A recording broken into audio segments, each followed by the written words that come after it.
¿Estamos? A ver, los cámaras, ¿qué son los que mandan? Hacernos una mijina de caso, por lo menos al principio. Por lo menos al principio nada más. Nos dicen los cámaras que sí o que no. Sí, empezamos. Venga.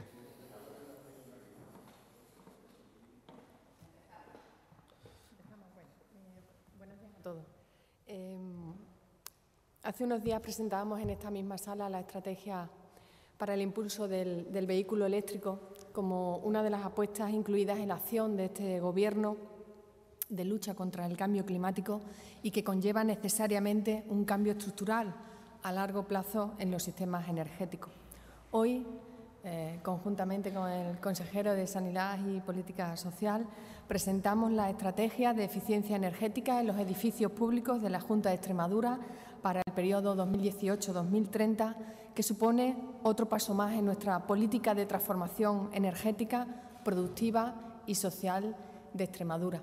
Antes de seguir, me gustaría comentar y lanzar nuestro agradecimiento a la colaboración que se ha producido entre las dos consejerías, a la Consejería de Sanidad y Política Social y la de Economía e Infraestructuras, a través de sus direcciones generales, principalmente la Dirección General de Arquitectura y la Dirección General, apoyando la Dirección General de Industria, también con la colaboración de la Agencia Extremeña de la Energía. Así que sirvan estas palabras para lanzar nuestro agradecimiento y nuestras felicitaciones por el intenso y el arduo trabajo que se han venido desarrollando durante estos últimos meses.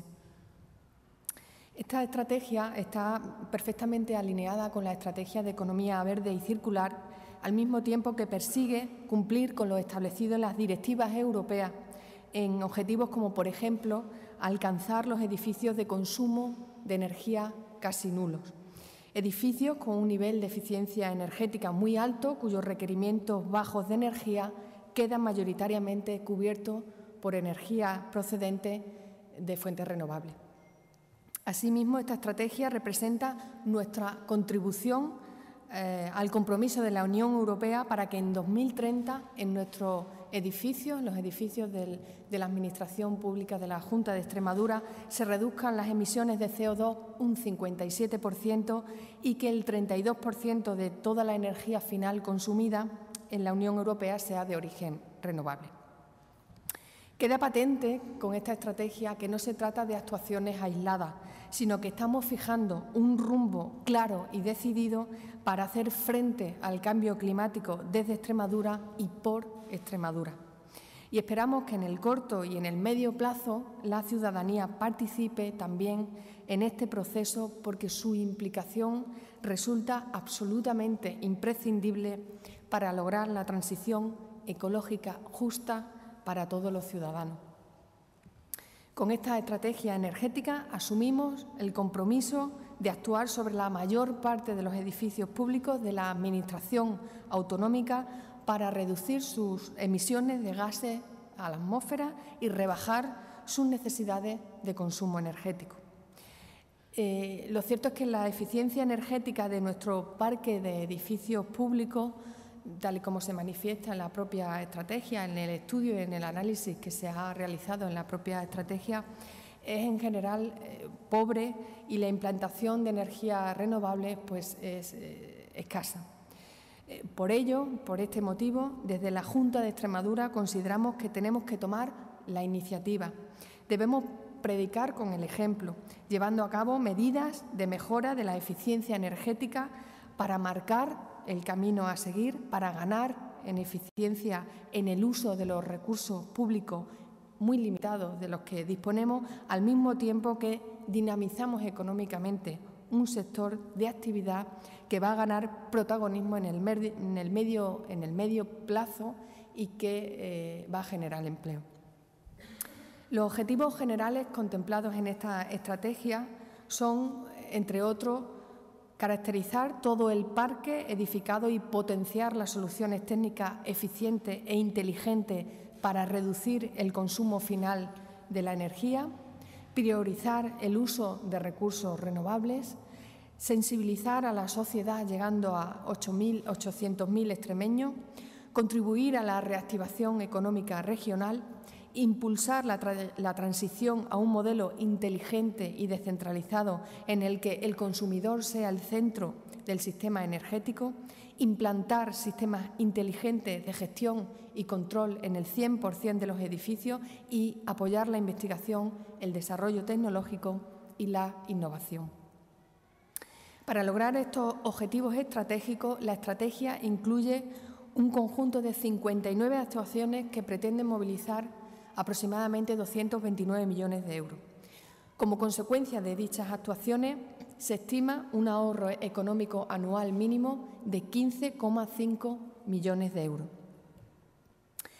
En el parque edificatorio de la Junta de Extremadura existen 747 centros que suponen una superficie aproximada de 2,6 millones de metros cuadrados distribuidos en una gran variedad de tipologías de uso que obviamente condicionan su funcionamiento, ya que no tienen todas ellas ni igual consumo, ni consumo de energía, ni tampoco la misma forma de utilización. Además, si hacemos una discriminación por año de edificación, se puede decir que el 73% de los metros cuadrados de estos edificios públicos se construyeron entre los años 61 y 2007. Y, por tanto, pues las exigencias que había entonces no son las mismas que ahora. Para definir sobre el terreno esta estrategia, de los 747 edificios se han detectado 705 susceptibles de ser objeto de posibles actuaciones, determinando cuáles representaban una mayor demanda de energía y todos aquellos en los que se detectó un alto potencial de implantación de posibles actuaciones de ahorro. Para ello se ha utilizado una muestra de 331 edificios cuyos resultados se han extrapolado a esos 705 edificios totales que en su conjunto tienen un consumo global de energía final estimado en 320 gigavatios hora año. Es significativo el consumo de energía final asociado a los hospitales extremeños, con más del 40% del consumo, concentrado en solo 12 edificaciones. Junto con los 89 residenciales públicos con pernoctaciones, me estoy refiriendo a centros asistenciales de mayores, menores, centros de Alzheimer, etcétera, que consumen el 29%, ambos concentran la mayor parte del consumo de energía final. Estos centros sociosanitarios absorben aproximadamente el 77% del consumo de energía final de los edificios públicos autonómicos. Por ello, y como consecuencia de que gran parte de la estrategia ha sido fruto, como decía, de la colaboración entre las dos consejerías, pues le doy la palabra al compañero consejero José María Vergeles, consejero de Sanidad y Políticas Sociales, quien a continuación entiendo que va a explicar con más detalle la situación de este parque, concretamente del parque de su área de competencia. Muchas gracias, consejera. Buenos días a todos y a todas. En primer lugar, reiterar el agradecimiento que hacía la consejera a algo que en el Gobierno es normal, que es la labor conjunta de dos consejerías para lograr un objetivo, pero que esto hay que traducirlo a una serie de técnicos, una serie de personas que han estado trabajando intensamente desde el año 2017 en esa muestra de la que hablaba la consejera y que han estado intentando llegar a una serie de conclusiones para que hoy podamos disponer de esta estrategia. Si a mí me piden una definición de lo que es esta estrategia, yo les diría que es una estrategia que la podríamos definir como plan de planes. Esta estrategia es algo muy global que hoy damos el pistoletazo de salida para que se aborde en el ámbito de la comunidad autónoma, pero que estará sustanciada en varios planes de acción. Y esos planes de acción tendrán que ver con sectores, tendrán que ver con implantación de determinados tipos de energía de fuentes renovables y tendrán que ver también con el consumo energético que tienen los distintos edificios. Por lo tanto, yo creo que como se debe entender la estrategia es como un plan de planes donde a partir de este momento empezará a surgir una serie de planes de acción que vamos a ir concretando y que yo voy a pasar a detallarles en lo que vamos a trabajar desde la Consejería de Sanidad y Políticas Sociales. A mí a la estrategia me une una doble condición. Me une la condición de que soy competente en materia de arquitectura y, por lo tanto, algo tengo que ver con la eficiencia energética, pero además, como decía la consejera, me une a esta estrategia la condición de que es en los centros hospitalarios y en los centros residenciales de mayores donde se produce el mayor consumo energético y, por lo tanto, es donde se pueden producir los mayores ahorros y la mayor eficiencia en la utilización de la energía. Por lo tanto, esa doble vinculación. ¿Y esto por qué lo hace el Gobierno de la Junta de Extremadura? Pues esto lo hace el Gobierno de la Junta de Extremadura no porque sea una moda o no porque se sacase de la chistera el presidente de la Junta de Extremadura, que se le ha criticado por eso en algunos momentos lo de la estrategia verde y circular, sino porque es una responsabilidad que tenemos con las generaciones venideras. Dejarles un mundo mejor, también en el mundo medioambiental, también en el mundo de la utilización de la energía, también en el consumo energético, también en lo que es el parque edificatorio público. Y lo hacemos enmendándonos a nosotros la plana, quiere decir, dando ejemplo desde el primer momento. Con esta estrategia nosotros pretendemos ser ejemplarizantes para el resto de la sociedad, porque lo que hemos analizado son edificios públicos. Por lo tanto, esos dos mensajes me parecen muy importantes. En segundo lugar, quiero destacar un dato en el periodo de vigencia de esta estrategia, y es que esto incide directamente sobre el segundo apellido de lo que el presidente de la Junta de Extremadura, Guillermo Fernández Vara, dijo en un debate del Estado de la región. Habló de economía verde y economía circular. Y ese segundo apellido de economía circular significa que a través de diferentes fondos y trabajando en la eficiencia energética, vamos a ser capaces, como decía la consejera, de movilizar en el periodo de vigencia de la estrategia 229 millones de euros que generarán empleo y que apoyarán a un tejido productivo incipiente en todo el territorio nacional, también en Extremadura, pero haremos algo mucho más importante, y es que nosotros nos creemos que la recuperación del sector de la construcción, que el sector de las energías es posible de una forma sostenible y a través de la rehabilitación de edificios es una de las mejores formas de generar empleo. Le voy a dar un dato. Por cada 1.000.000 de euros que nosotros invertimos en la rehabilitación de la edificación, estamos generando alrededor de 64 empleos. Por lo tanto, yo creo que es algo también muy importante para destacar. ¿Cómo vamos a conseguir hacer esto? ¿Cómo vamos a conseguir poner en marcha la estrategia? ¿Cómo vamos a conseguir que pase de un libro a la realidad de los edificios? Pues lo vamos a hacer a través de diferentes acciones, como decía la consejera, 59 en concreto, pero quiero destacar algunas de ellas. Hablaba la consejera de que los edificios, en su inmensa mayoría, estaban construidos antes de los años 80.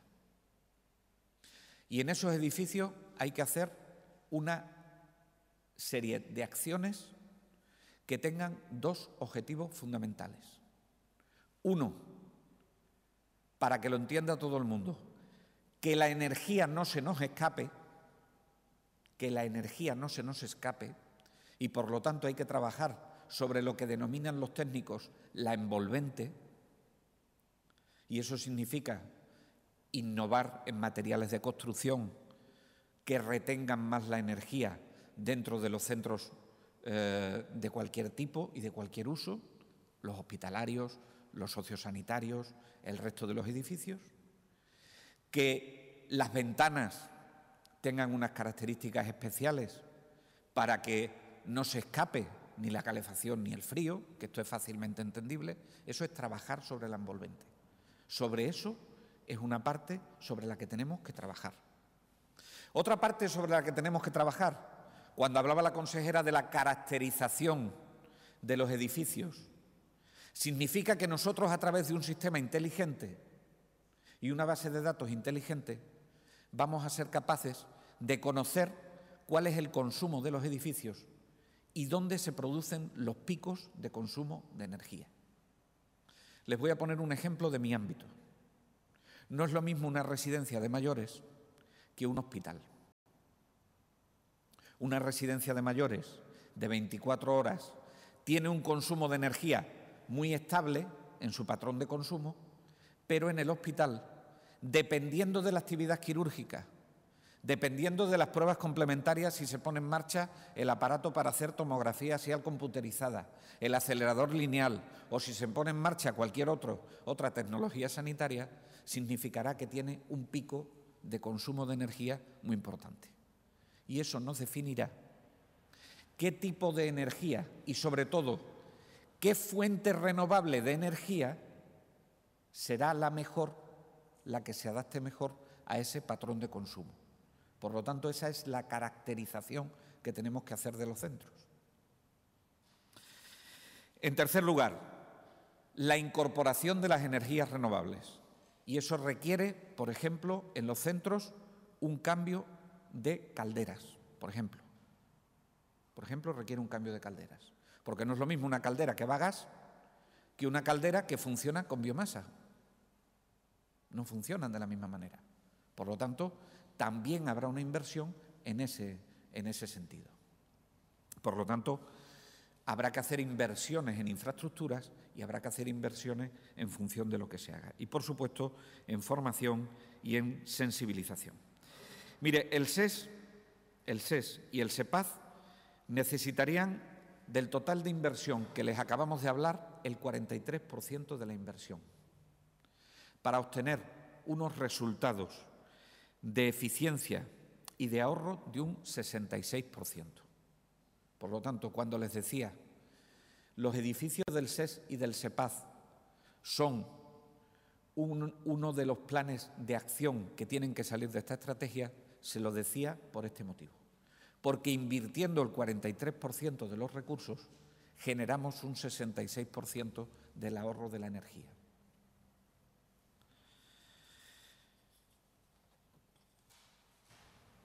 Desde el SEPAZ, ¿qué es lo primero que vamos a hacer? Les decía antes la consejera que la mayoría de los edificios son anteriores a los años 80. Piensen en los centros sociosanitarios, el de Mérida y el de Plasencia. Piensen en ellos. Piensen cuándo están construidos. Piensen con qué materiales están construidos. Y piensen si no hay que trabajar primero en la envolvente de esos edificios para después poner una fuente de energía renovable. Por lo tanto, la primera acción que vamos a acometer es la reforma integral de los 2 centros sociosanitarios por un valor superior a los 5 millones de euros, cuyos proyectos de construcción esperamos tenerlos sacados a licitación en esta legislatura. Por lo tanto, una acción concreta que se trabajará sobre esos centros sociosanitarios. Y para terminar, les voy a dar el plan de acción que tenemos previsto en el Servicio Extremeño de Salud. Miren, en el Servicio Extremeño de Salud ya llevamos una cosa hecha. Y la cosa que llevamos hecha es que tenemos más o menos caracterizados todos los hospitales públicos de nuestra comunidad autónoma. Y ya sabemos cuáles son sus niveles de consumo. Y dentro del consumo ya sabemos qué porcentaje es por la climatización, qué porcentaje es por la iluminación, qué porcentaje es por la utilización de la tecnología sanitaria. Solo eso, y haciendo y realizando acciones formativas y de sensibilización a nuestros profesionales, hemos conseguido que se ahorren del total de nuestra factura de consumo eléctrico en los centros del Servicio Extremeño de Salud, sin hacer nada más que eso, 700.000 euros al año. Dicen ustedes, parece poco, pero es que no hemos hecho nada. Solo hemos caracterizado los edificios. Y son 700.000 euros más que se pueden invertir en la sanidad de los extremeños y de las extremeñas. Esta es la importancia de la economía verde y circular. Esta es la importancia de la eficiencia energética. Esta es la importancia de por qué tenemos que ser autorresponsables con este tema. En segundo lugar, a inicios del año 2019 y utilizando las empresas de servicios energéticos, acondicionaremos para que utilicen energías de fuentes renovables el Hospital de Llerena.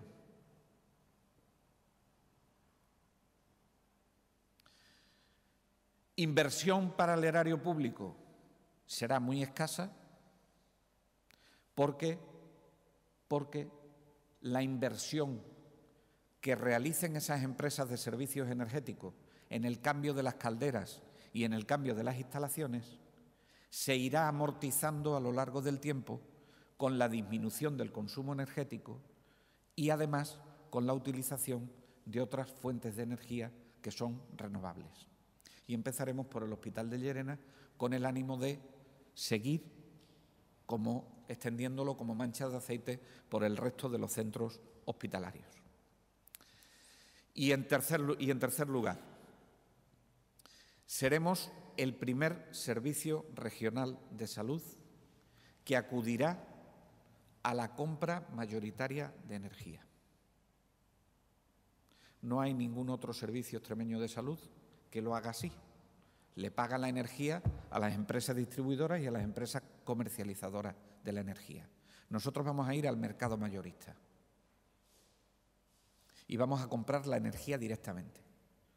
Y esto nos va a permitir poder aprovechar las fluctuaciones que tiene el precio de la energía para hacer mucho más eficiente nuestra factura energética en ese momento.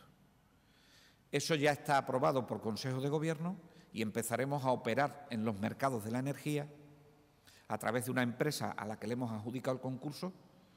Empezaremos a operar a inicios del año 2019. Les doy el último dato. Nosotros en el Servicio Extremeño de Salud facturamos 12 millones de euros en energía. 12 millones de euros en energía. Y esto nos va a permitir un ahorro de entre un 10 y un 20% sobre los valores actuales de comercialización. Con esto, ¿qué es lo que quiero dejar claro? Que la estrategia que presentamos hoy, la consejera de Economía e Infraestructura y yo, no es un magnífico libro para que se ponga en una estantería, sino que es todo un trabajo que empieza a correr hoy para no parar hasta que lleguemos a todos los 747 edificios públicos con los que cuenta nuestro parque de edificios públicos de la Junta de Extremadura. Con eso que pretendemos, dejarle a las generaciones futuras un mejor medio ambiente y, en segundo lugar, mejorar el sector productivo que tiene que ver con estas fuentes de energía y con el sector de la construcción. Y ahora, si les parece, abrimos un turno de preguntas por si hay alguna pregunta sobre este tema o sobre cualquier otro. Sí. Buenos días. ¿Los 12 millones de consumo energético son anuales? ¿De los que ha hablado, los últimos? Espérate, ahora mismo te lo digo. Tengo por aquí. Supongo que son anuales, pero vamos. Si me gasto 12 millones...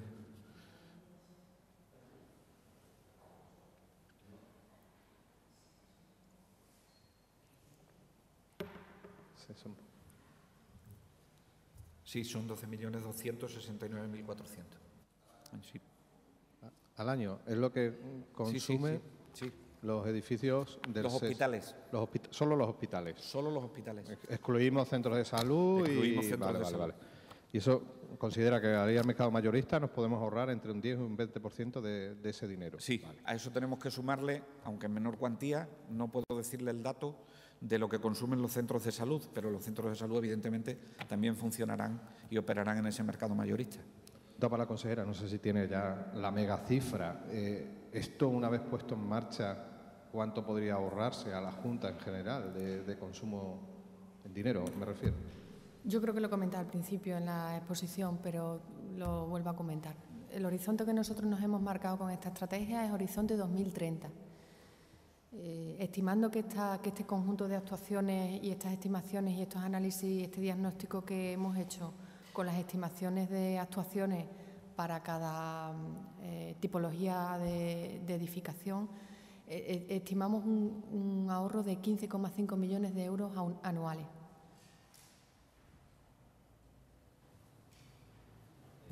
Quería saber si en esa cifra que ha dado de 229 millones se va a movilizar algo de dinero público, porque ahora se hablaba por parte del consejero de Sanidad de inversión por parte de empresas energéticas. Vale. A ver, en este presupuesto estimado que lleva esta estrategia, desde luego la inversión privada lleva, con este modelo de proveedores de servicios energéticos, que supongo que todos sabéis un poco cómo funciona, llevaría la mayor parte de inversiones. Lleva también una parte pública también lleva, no solamente... Sí, me está dando... Sí. La parte pública, ¿en qué consistiría?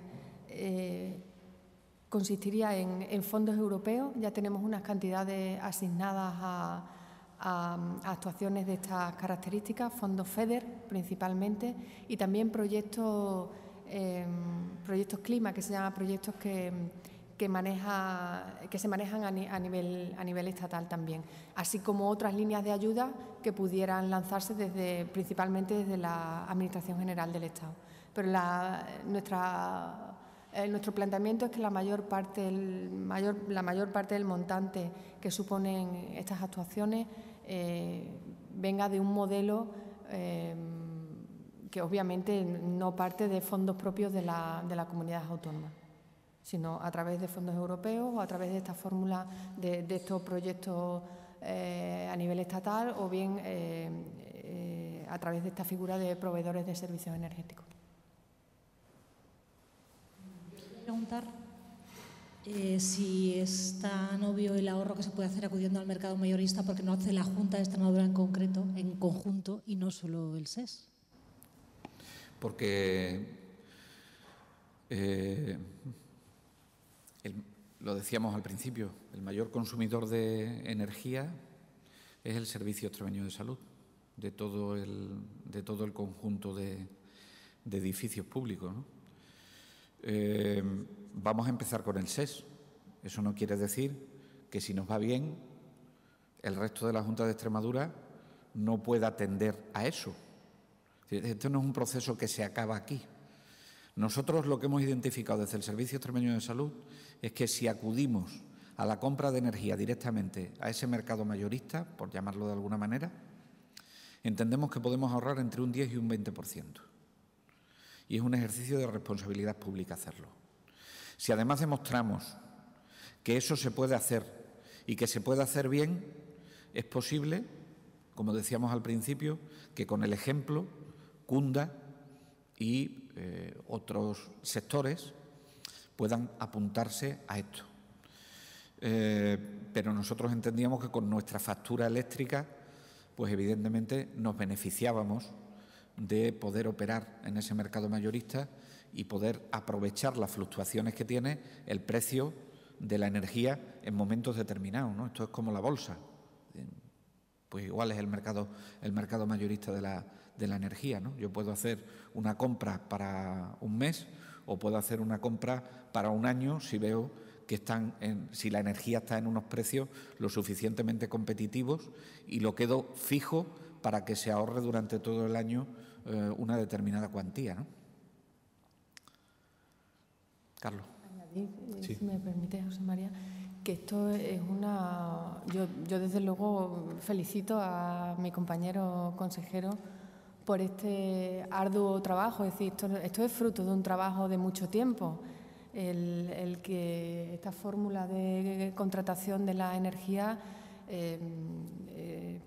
yo me atrevería a decir que es pionero en las administraciones públicas españolas y, por tanto, no es algo que haya estado sobre la mesa y que no hayamos querido utilizar porque no haya habido voluntad, no, es algo que se ha venido trabajando durante mucho tiempo con nuestros órganos fiscalizadores, con nuestros órganos jurídicos y desde luego es un trabajo muy serio, muy importante y hasta que ha logrado encajarse desde todos los puntos de vista, pues no ha sido fácil. Entonces la verdad es que, y desde luego una vez que por parte de la Consejería de Sanidad se ha abierto el camino en este sentido, pues desde luego si resulta exitoso, como parece que va a ser así, pues desde luego se trasladaría al conjunto, ¿no?, de la Junta de Extremadura. Por aclarar, en el tema de las calderas van a ser solo de biomasa, entiendo. ¿Se van a apostar también por otras energías? ¿Se van a instalar placas fotovoltaicas en edificios? Otra, ¿cuándo se van a autorizar esos 5 millones para los centros sociosanitarios de Mérida y Plasencia? Y sobre otro asunto, al consejero, hoy hay paros de médicos en el área de salud de Cáceres, Llerena. ¿Qué impacto está teniendo? ¿Qué valoración tiene? Contesto ya la primera y tú el restante.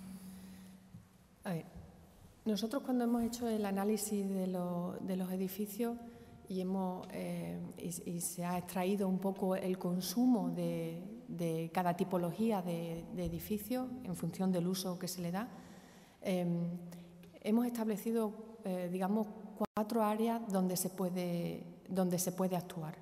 4 franjas.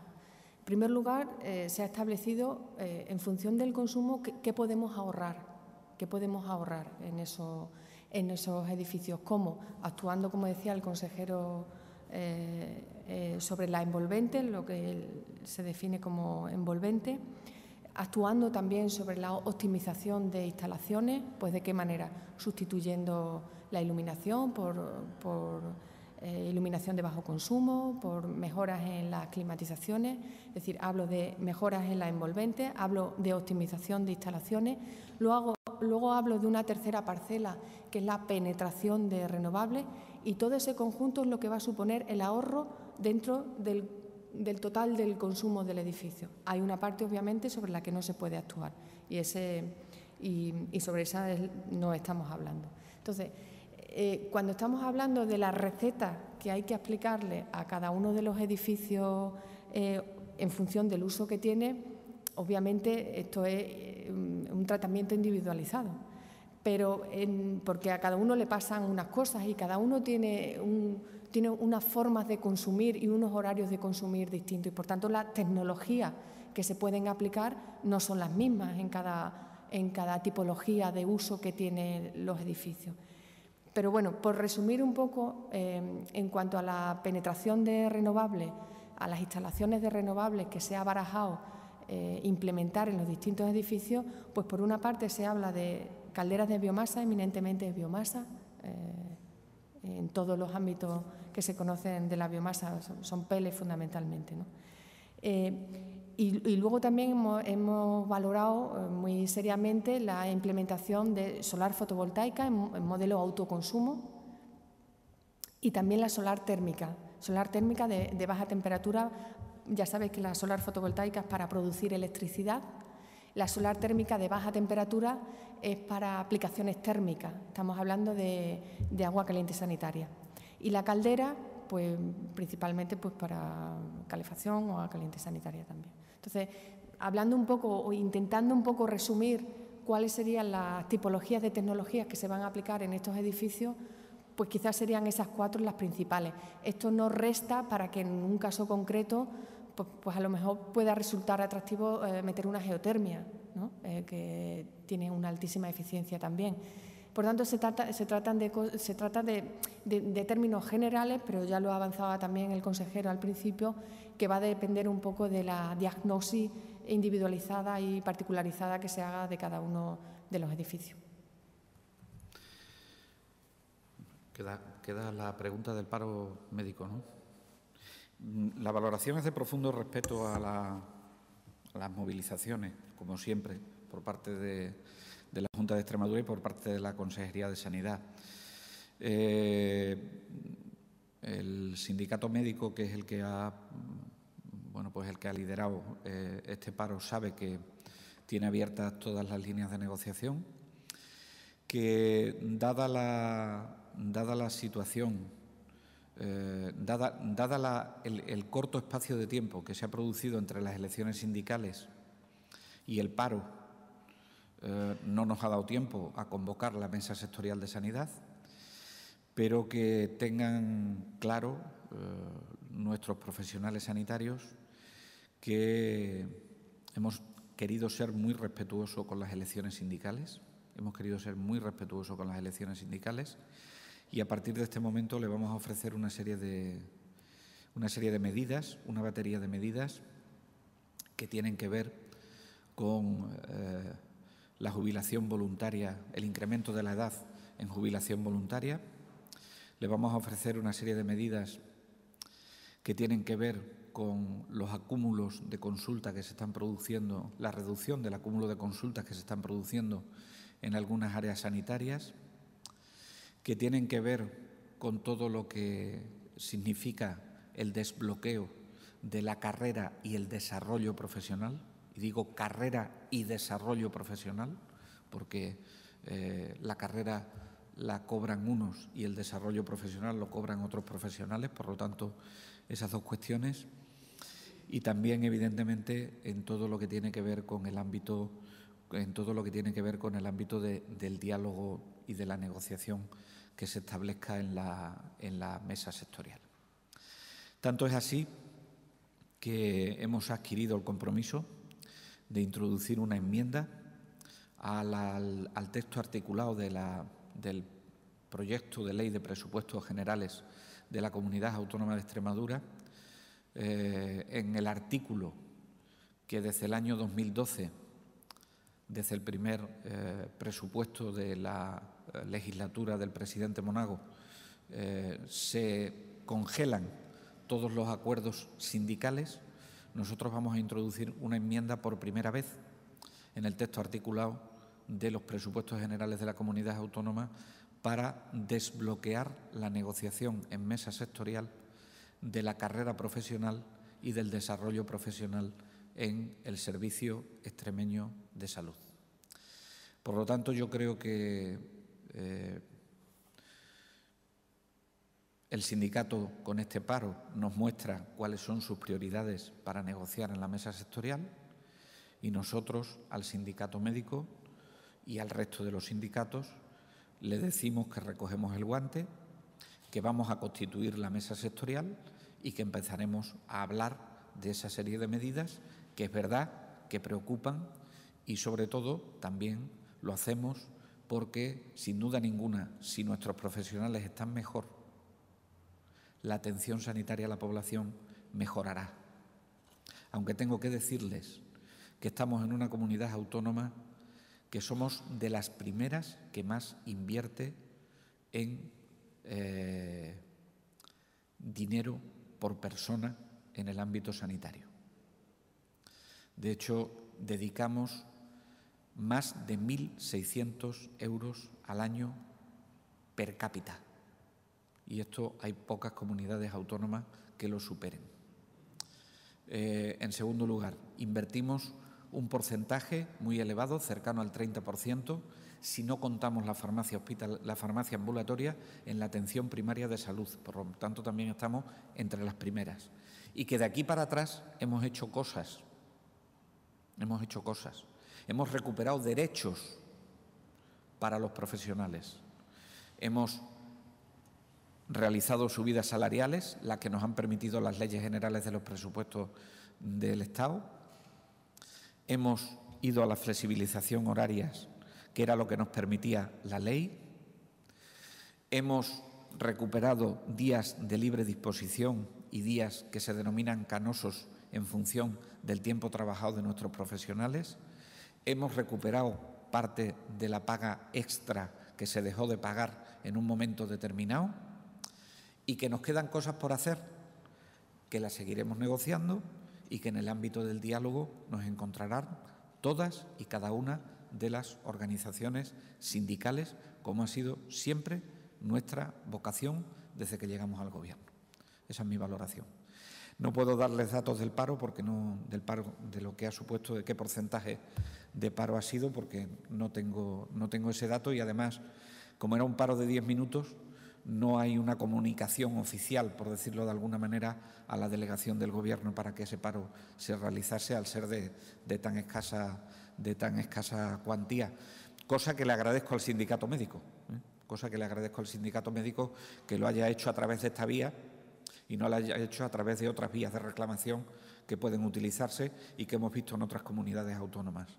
Yo creo que eso es lo que marca la diferencia entre el entendimiento al que podemos llegar entre las organizaciones sindicales y el Gobierno de la Junta de Extremadura, el que esto se haya articulado como un paro para una llamada de atención que entendemos como necesaria, pero que no hayamos ido a situaciones como las que se han vivido en otras comunidades autónomas, que esperemos que no contagien en ningún caso a Extremadura, porque no se dan las circunstancias que se dan en esas otras comunidades autónomas.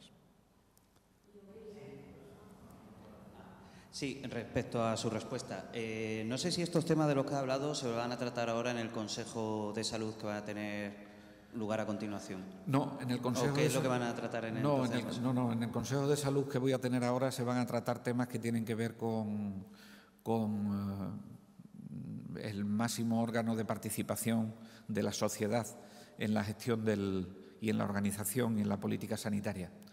Vamos a hablar de la situación del Hospital de Cáceres, vamos a hablar de la situación del Hospital Don Benito Villanueva, vamos a hablar de la memoria de la defensora de los usuarios del Sistema Sanitario Público de Extremadura, vamos a hablar de todo lo que tiene que ver con asistencia sanitaria, con atención sanitaria, no con las condiciones laborales de los trabajadores, que es otro ámbito de decisión, que es la mesa sectorial, donde están los representantes de los trabajadores y de las trabajadoras. Aquí están también organizaciones sindicales, pero sobre todo el Consejo Extremeño de Salud, lo dice nuestra Ley de Salud de Extremadura en su articulado, es el máximo órgano de participación ciudadana en la política sanitaria. Y eso es lo que vamos a hacer hoy, ¿no? Dar cuentas.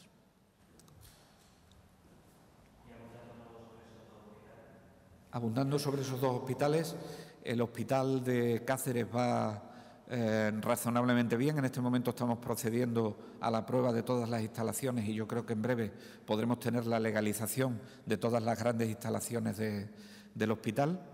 Con respecto a la obra civil, en los próximos días se entregará. Hoy están siendo objeto de revisión todas las obras, de una segunda revisión para poder recepcionar la obra civil.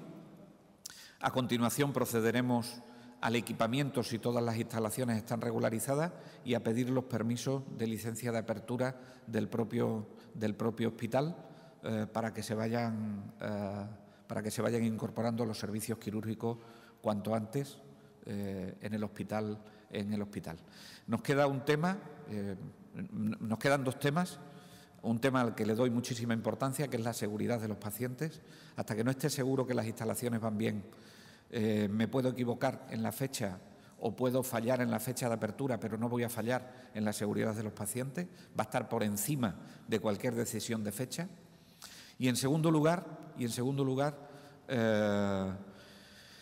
por lo que ha salido en prensa justo antes de las elecciones sindicales, de que no estaban suficientemente informados los profesionales, decirle que eso es incierto, que se ha informado a todos los profesionales y se lleva una ardua tarea en la información a los profesionales, y ahora mismo lo que estamos procediendo ya, una vez pasadas las elecciones sindicales, es a proceder a informar a las juntas de personal y a las negociaciones que haya que hacer para el traslado de plantilla y, en su caso, incremento de plantilla donde fuese necesario incrementarla. Termino diciéndole que no voy a permitir ninguna privatización de ninguno de los servicios que se vaya al nuevo hospital. Lo digo porque, como también ha salido en prensa, para que quede meridianamente claro, no voy a permitir ninguna privatización de ninguno de los servicios que se vaya al nuevo hospital. Que lo tengan claro sindicatos y que lo tengan claro profesionales, que son los que estaban preocupados por esta situación. Con respecto al hospital de Don Benito Villanueva, conocen ustedes el proyecto y en cuanto tenemos que actuar sobre la parcela del PIR, evidentemente antes, y en cuanto tengamos los fondos disponibles empezaremos la construcción del edificio de ese hospital que es tan necesario para ese área de salud, pero hay que informar a la ciudadanía del hospital que van a tener.